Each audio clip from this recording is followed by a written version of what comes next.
ടീന സ്വന്തം അടുക്കളയുടെ ഒരു പുതിയ വീഡിയോയിലേക്ക് എല്ലാവർക്കും സ്വാഗതം. ഇന്ന് ഞാൻ വന്നിരിക്കുന്ന ഒരു ടേസ്റ്റി ആയിട്ടുള്ള നമ്മുടെ നാട്ടിലത്തെ മുളക് കറിയായിട്ടാണ്. മീൻ മുളകിൽ വെച്ചത് എല്ലാവർക്കും ഇഷ്ടമാവുന്ന ഒരു കറിയാണ്. അപ്പം ഞാൻ ഇതെങ്ങനെയാണ് എൻ്റെ രീതിയിൽ ഉണ്ടാക്കുന്നതെന്നാണ് ഞാനിന്ന് കാണിക്കാൻ പോകുന്നത്. എല്ലാവരും തീർച്ചയായിട്ടും ട്രൈ ചെയ്യുക. വളരെ കുറച്ച് ഇൻഗ്രീഡിയൻസും നല്ല എളുപ്പത്തിലുമാണ് ഇതുണ്ടാക്കിയിരിക്കുന്നത്. അപ്പോൾ തീർച്ചയായിട്ടും എല്ലാവരും ട്രൈ ചെയ്ത് നിങ്ങളുടെ കമൻസ് അറിയിക്കുക. നമുക്കപ്പം എങ്ങനെയാണ് മീൻ മുളകിൽ വെക്കുന്നതെന്ന് നോക്കാം. ആദ്യം തന്നെ ഞാനൊരു ചട്ടിയിലോട്ട് 3 ടേബിൾ സ്പൂൺ വെളിച്ചെണ്ണയാണ് ഒഴിക്കുന്നത്. അപ്പം മൺചട്ടി ഇല്ലാത്തവർക്ക് നോർമൽ പാനിലും ചെയ്യാം. എണ്ണ ചൂടായി വരുമ്പോൾ വറുത്ത് പൊടിച്ച ഉലുവാപ്പൊടി ഒരു നുള്ള് അതിലോട്ട് ആഡ് ചെയ്യുക. തീ കുറച്ച് വയ്ക്കുക. ഉലുവാപ്പൊടി കരിഞ്ഞു പോകരുതും, പിന്നെ ഉലുവാപ്പൊടിയുടെ അംശം കൂടിപ്പോകരുതും. ഒരു നുള്ളെന്ന് പറഞ്ഞാൽ ഒരു നുള്ള് മാത്രമേ ആഡ് ചെയ്യാവുള്ളൂ, അല്ലെങ്കിൽ കയ്പ്പ് വരും. ഇനി അതിലോട്ട് നമ്മൾ കട്ട് ചെയ്ത് വെച്ചിരിക്കുന്ന ഇഞ്ചിയും വെളുത്തുള്ളിയും ചേർത്ത് നന്നായിട്ടൊന്ന് മൂപ്പിച്ചെടുക്കണം. വെളുത്തുള്ളിയും ഇഞ്ചിയും നമ്മൾ ചേർത്ത് നന്നായിട്ടൊന്ന് സോട്ട് ചെയ്യണം. അതിൻ്റെ ആ പച്ചമണം മാറി നന്നായിട്ടൊന്ന് മൂത്ത് കിട്ടണം. അതുവരെ നമ്മളൊന്ന് സോട്ട് ചെയ്യാം. അപ്പം മൺചട്ടി ആയതുകൊണ്ട് ചിലപ്പം ആ മുരിഞ്ഞ കളറ് വരത്തില്ല. നന്നായിട്ട് മൂത്തത് അറിയണമെങ്കിൽ അതിൻ്റെ ആ സ്മെല്ല്, നമ്മുടെ ആ അടുക്കളയിൽ നിൽക്കുമ്പോൾ ആ ഉള്ളൊരു സ്മെല്ല് കേട്ടാൽ തന്നെ നമുക്കറിയാം നന്നായിട്ട് മൂത്തിട്ടുണ്ടെന്ന്. അപ്പം ഇത് മൂത്ത് വരുമ്പോൾ നമ്മൾ കട്ട് ചെയ്ത് വെച്ചിരിക്കുന്ന ചെറിയ ഉള്ളി, ഞാൻ ചെറിയ ഉള്ളിയാണ് ആഡ് ചെയ്തിരിക്കുന്നത്. ചെറിയ ഉള്ളി ഇല്ലെങ്കിൽ നമുക്ക് സവാള ആണെങ്കിലും ഒരു മീഡിയം സൈസ്ഡ് സവാള ചെറുതായിട്ട് കഷ്ണങ്ങളാക്കി നമുക്കിതിലോട്ട് ആഡ് ചെയ്യാവുന്നതാണ്. അതും കൂടെ ആഡ് ചെയ്ത് കൊടുത്ത് ഒരു ലേശം കറിവേപ്പില ഇട്ട് നന്നായിട്ടൊന്ന് വഴറ്റി കൊടുക്കുക. അപ്പോൾ അത് വഴണ്ട് വരുന്നവരേക്കും നമുക്ക് ചെറിയ തീയിൽ തന്നെ വെച്ച് നമ്മളിത് വഴറ്റിയെടുക്കണം. എൻ്റെ ചാനൽ ആരെങ്കിലും ആദ്യമായിട്ടാണ് കാണുന്നതെങ്കിൽ തീർച്ചയായിട്ടും ലൈക്ക് ചെയ്യണം, സബ്സ്ക്രൈബ് ചെയ്യണം. നിങ്ങൾക്ക് ഈ വീഡിയോ ഇഷ്ടപ്പെട്ടാൽ തീർച്ചയായിട്ടും കമൻറ്റും ചെയ്യണം, ഷെയറും ചെയ്യണം. അപ്പോൾ പ്ലീസ് കീപ് സപ്പോർട്ടിങ്. നമ്മുടെ ഉള്ളി ഇവിടെ ഏകദേശം നന്നായിട്ടൊന്ന് വഴണ്ട് വന്നു കഴിഞ്ഞു. ഇനി ഇതിലോട്ട് നമ്മൾ ചേർക്കാൻ പോകുന്ന മസാലകളാണ്. വളരെ കുറച്ച് ഇൻഗ്രീഡിയൻസ് എന്ന് ഞാൻ പറഞ്ഞിരുന്നു.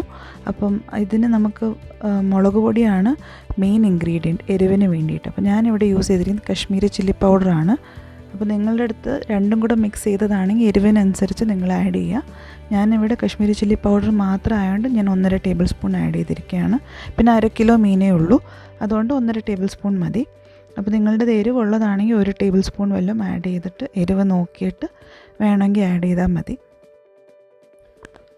മല്ലിപ്പൊടി ഞാനിവിടെ ഒരു 1/2 ടേബിൾ സ്പൂണാണ് യൂസ് ചെയ്തിരിക്കുന്നത്. മല്ലിപ്പൊടി നമ്മൾ കറിയിൽ ആഡ് ചെയ്യുന്നത് നമ്മൾ കൂടുതലും ആ കറിയുടെ ചാറിനൊരു ചെറിയൊരു കട്ടി വരാൻ, ഒരു കൊഴുപ്പ് കിട്ടാൻ വേണ്ടിയിട്ടാണ്. അപ്പോൾ നമ്മൾ ഇത് അന്ന് തന്നെ യൂസ് ചെയ്യുന്ന രീതിയിലുള്ളൊരു മുളക് കറിയാണിത്. നമുക്കഥവാ ഇത് ഒരു 2 ദിവസം പുറത്തിരുന്നാലും കേടാവാത്ത രീതിയിൽ നമ്മളിത് വെക്കണമെന്നുണ്ടെങ്കിൽ, കാരണം മുളക് കറിയൊക്കെ കൂടുതൽ ഇരിക്കും തോറുമാണ് സ്വാദ് കൂടുക. അപ്പം നമ്മൾ കൂടുതൽ നേരം വെക്കണം എന്നുണ്ടെങ്കിൽ, അതായത് 2 ദിവസമൊക്കെ വെക്കണം എന്നുണ്ടെങ്കിൽ നിങ്ങൾക്ക് മല്ലിപ്പൊടി അവോയ്ഡ് ചെയ്യാം.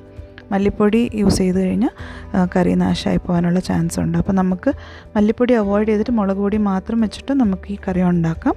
ഞാൻ പക്ഷേ ഇത് അന്ന് തന്നെ എടുക്കുന്നത് കൊണ്ട് ഞാൻ 1/2 ടേബിൾ സ്പൂൺ മല്ലിപ്പൊടി ചേർത്തിട്ടുണ്ട്.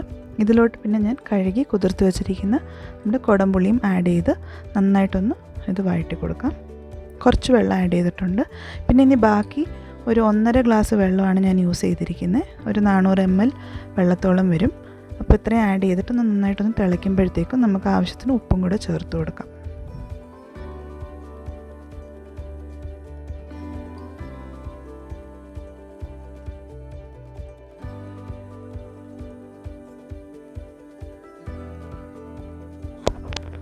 ഉപ്പ് നമ്മൾ ആഡ് ചെയ്യുമ്പോൾ സാധാരണ കറിക്കൊക്കെ ഇടുന്ന കണക്ക് ഒരുപാട് ഉപ്പങ്ങ് ആദ്യമേ ഇടരുതും, കാരണം ഇതിൽ കുറച്ച് വെള്ളമേ നമ്മൾ ചേർത്തിട്ടുള്ളൂ. അപ്പോൾ നമ്മൾ ആദ്യം കുറച്ച് ഉപ്പിട്ട് അതൊന്ന് ടേസ്റ്റ് ചെയ്തതിന് ശേഷം വേണമെങ്കിൽ മാത്രം ഉപ്പിട്ട് കൊടുക്കുക. കാരണം നമ്മളിതിൽ ചാറ് കുറവാണ്. തേങ്ങ അരച്ച കറിയിലൊക്കെ നമുക്ക് കുറച്ചുകൂടെ വെള്ളം കണ്ടൻറ്റ് ഉള്ളത് കൊണ്ട് നമുക്ക് ഉപ്പ് കുറച്ച് അധികമായാലും നമുക്ക് അഡ്ജസ്റ്റ് ചെയ്യാം. ഇതിൽ നമ്മൾ ആദ്യമേ ഒത്തിരി അങ്ങ് ഇട്ട് കഴിഞ്ഞാൽ ഒന്നും ചെയ്യാൻ പറ്റില്ല. പിന്നെ ഇത് തിളച്ച് വരുമ്പോഴത്തേക്കും നമുക്ക് നമ്മൾ കഴുകി വൃത്തിയാക്കി വെച്ചിരിക്കുന്ന പീസസ് ഇട്ട് കൊടുക്കാം. മീനിൻ്റെ കഷ്ണങ്ങൾ ഞാനിവിടെ നെമ്മീനാണ് യൂസ് ചെയ്തിരിക്കുന്നത്. നമുക്ക് ഏത് മീൻ വേണമെങ്കിലും ഈ ഒരു സ്റ്റൈലിൽ നമുക്ക് ചെയ്തെടുക്കാം. ഇതിൽ എളുപ്പം തയ്യാറാക്കാൻ പറ്റുന്ന ഒരു മുളക് കറിയാണ്.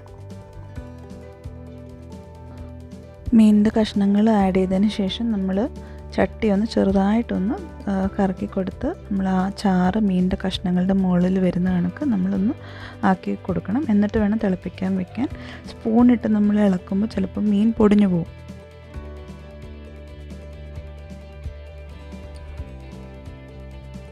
നമ്മുടെ കറി തിളച്ചുകൊണ്ടിരിക്കുകയാണ്. ഞാൻ വളരെ കുറച്ച് തീയിലാണ് വെച്ചിരിക്കുന്നത്. ചട്ടി ആയതുകൊണ്ട് ആ ചൂടിൽ തന്നെയാണ് ഈ ചാറ് കിടന്ന് നന്നായിട്ട് തിളയ്ക്കുന്നത്. അപ്പോൾ ഈ ഒരു ടൈമിൽ ഞാൻ കുറച്ചുകൂടെ കറിവേപ്പില ആഡ് ചെയ്യുകയാണ്. മീൻ കറിക്കൊക്കെ നമ്മൾ കറിവേപ്പില കൂടുതൽ ആഡ് ചെയ്യുമ്പോൾ, എസ്പെഷ്യലി ഇങ്ങനത്തെ മുളക് കറിക്കൊക്കെ നമ്മൾ കറിവേപ്പില കൂടുതൽ ആഡ് ചെയ്യുമ്പോൾ നല്ലൊരു ഫ്ലേവറാണ്. പിന്നെ അത് കാണാനും നല്ലൊരു ഭംഗിയാണ്. അപ്പം എത്രത്തോളം കറി ലീവ്സ് ആഡ് ചെയ്യാൻ പറ്റുമോ അത്രത്തോളം നമ്മൾ ആഡ് ചെയ്ത് കൊടുക്കുക. ഹെൽത്തിയുമാണ്.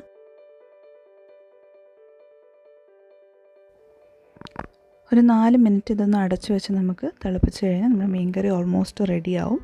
അപ്പോൾ നമുക്കിതൊന്ന് അടച്ച് ഒരു 4 to 5 മിനിറ്റ്സ് നമുക്കിതൊന്ന് വേവിക്കാം.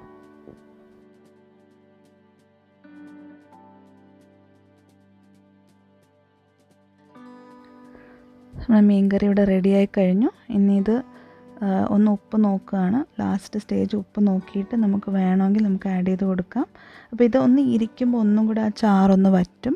അപ്പോൾ നല്ല ഒന്ന് കുറുകി നമുക്ക് നമ്മുടെ ചോറിൻ്റെ കൂടെയൊക്കെ നമുക്ക് നല്ലൊരു തിക്ക് ഗ്രേവി ആയിട്ട് തന്നെ ഇത് വരും. അപ്പോൾ ഈ സ്റ്റേജിൽ ഞാൻ കുറച്ചുകൂടെ കറി ലീവ്സ് ആഡ് ചെയ്തിട്ട് സ്റ്റവ് ഓഫ് ചെയ്യുന്നതിന് മുന്നേ ഒരു 1/2 ടേബിൾ സ്പൂൺ എണ്ണയും കൂടെ ആഡ് ചെയ്ത് കൊടുക്കുകയാണ്. അത് തികച്ചും ഓപ്ഷണലാണ്. ഒരു ഫ്ലേവറിന് വേണ്ടിയിട്ടാണ് ആ വെളിച്ചെണ്ണ ആഡ് ചെയ്യുന്നത്. നിങ്ങൾക്ക് വേണമെങ്കിൽ ആഡ് ചെയ്താൽ മതി. അല്ലെങ്കിൽ നമ്മൾ തുടക്കത്തിൽ ഓൾറെഡി 3 ടേബിൾ സ്പൂൺ യൂസ് ചെയ്തിട്ടുണ്ട്, അത് തന്നെ മതി. അപ്പം ഞാൻ ആദ്യം പറഞ്ഞതുപോലെ തന്നെ നിങ്ങളുടെ ഫീഡ്ബാക്ക്സ് പറയുക. കാരണം നിങ്ങളുടെ ഫീഡ്ബാക്ക്സ് ആണ് എന്നെ ഒന്നും കൂടി ഇമ്പ്രൂവ് ആക്കാൻ സഹായിക്കുക.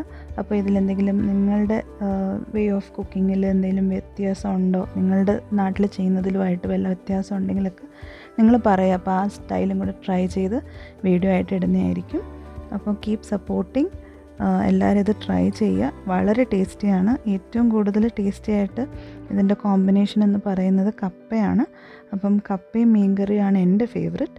അപ്പോൾ എല്ലാവരും ഇത് ഉണ്ടാക്കി, വളരെ എളുപ്പമാണ് ഇത് ഉണ്ടാക്കി നിങ്ങളുടെ ഫീഡ്ബാക്ക്സ് കമൻസിലൂടെ എന്നെ അറിയിക്കുക.